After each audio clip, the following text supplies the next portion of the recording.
with our 5th session. So Love and Logic is really like a parenting class.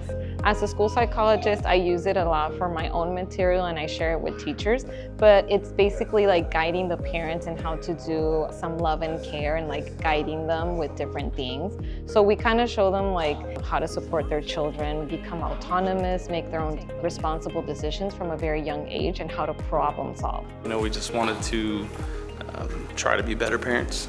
We know we don't have all the answers, so we've been trying to put some of this in practice, and we've already seen the challenges just even with the instructions on paper, so it's nice just to kind of get the reinforcement from coming week after week. For a lot of parents, it could be very scary allowing our children to make mistakes, and then what mistakes we can allow them to make and what mistakes are just, they're out of that realm. So it's just kind of like guiding the parents with their children. And I saw this class posted on Parent Square from his school, and so I decided to give it a shot.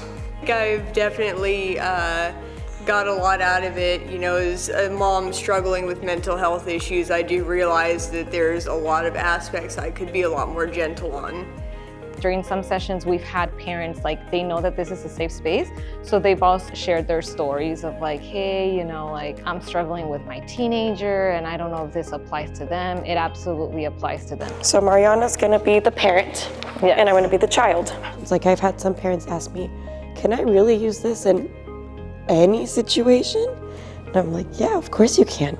And they'll ask me, well, what about bedtime? That one's a struggle for us. And I think, yeah, of course you can. Take the class because you'll get something out of it, even if it's not like the same thing that I got or the same thing that anybody else got. It can work with coworkers, it can work with your spouse, it can work with your kids. Right when we finished, one of the moms was sharing that her child is on 13 days of good behavior and like no accidents. I'm like, that's such a win. Because, you know, sometimes it's a struggle, and sometimes with children, we also have to give them the gift of time and allow them to make those mistakes. And now that, you know, it's like 13 days, that's a huge thing. So yeah, definitely, you start seeing the results.